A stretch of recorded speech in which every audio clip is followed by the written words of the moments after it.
मेरे प्यारे बच्चे, यह बात तुम्हारे लिए बहुत ज़्यादा आवश्यक है। आज तुम्हारा सबसे बड़ा शत्रु मेरे दर पर आया था, मुझसे माफ़ी मांगने आया था। उसने तुम्हारे साथ और तुम्हारे जैसे दूसरे लोगों के साथ जो कुछ भी अन्याय किया है उसके लिए मुझसे माफ़ी मांग रहा था, क्योंकि मैं उसे दंड दे रहा हूँ और वह उस दंड को सह नहीं पा रहा। वह दूसरों के सामने खुश रहने का नाटक करता है, किंतु अंदर ही अंदर वह घुट रहा है। अपने जीवन में बिल्कुल अकेला पड़ गया है, कोई भी उसके साथ नहीं खड़ा है और इसलिए उसे अपनी गलती का एहसास हो गया है कि उसने कितने भोले भाले लोगों के साथ धोखा किया, उन्हें दुख दिया, उनकी अच्छाई का फायदा उठाया। जीवन का सबसे बड़ा सुख, मन की शांति उसे नहीं मिल पा रही है। अपने चारों तरफ सब कुछ होते हुए भी वह सुख का अनुभव नहीं कर पा रहा है। प्रतिदिन अपने कर्मों के लिए मुझसे माफ़ी मांगता है, क्षमा याचना करता है, लेकिन मेरे बच्चे, उसे अपने कर्मों का फल भोगना ही होगा।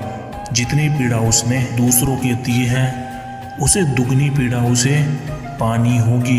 यही न्याय है। हर मनुष्य अपने कर्मों के अनुसार दुख और सुख को प्राप्त करता है। मैं जानता हूँ उसने तुम्हें कितना परेशान किया है, तुम्हारे जीने की इच्छा को ही समाप्त कर दिया था। तुम्हारे सामने उसने खेल रचा था और इसलिए तुम उसकी बातों में आ गए थे। वह नहीं जानता था कि वह ऐसा करके स्वयं अपने लिए दुख उत्पन्न कर रहा है। भविष्य में उसे अपने कर्मों का फल भोगना ही होगा और इसलिए अब वह यहाँ सब झेल रहा है। मेरे बच्चे, मैं अपने भक्तों के साथ सदा रहता हूँ।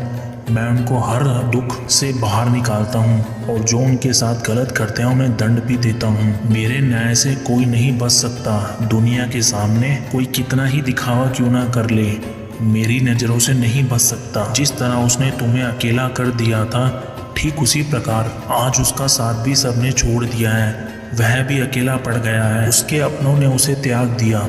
मुख्य बल खुश रहने का दिखावा कर रहा है। तुम सदा मुझ पर विश्वास रखो, मैं तुम्हारे साथ कभी भी कुछ गलत नहीं होने दूंगा। यदि तुम कभी किसी परेशानी में फंस गए तो मैं तुम्हारा साथ अवश्य दूंगा। तुम्हें अपने जीवन में बहुत आगे बढ़ना है, इसलिए तुम अपने मन से पुरानी बातों को बाहर निकाल दो और अपना ध्यान केवल अपने भविष्य पर केंद्रित करो। तुम्हारे अच्छे स्वभाव के कारण तुम बहुत कुछ अच्छा प्राप्त करोगे। शीघ्र ही तुम्हारे जीवन की सभी समस्याओं का अंत होगा और सारी खुशियां तुम्हारे दामन में होंगी। तुमने अब तक बहुत धैर्य रखा है, मुझ पर अटूट विश्वास रखा है। मैं तुम्हारे इस विश्वास को टूटने नहीं दूंगा। तुम बहुत तरक्की करोगे। बस अपने मन को सकारात्मक रखो और अच्छे कार्य करते रहो। मैं तुम्हारे साथ हूँ, तुम्हारा कल्याण हूँ। ओम नमः शिवाय। हर हर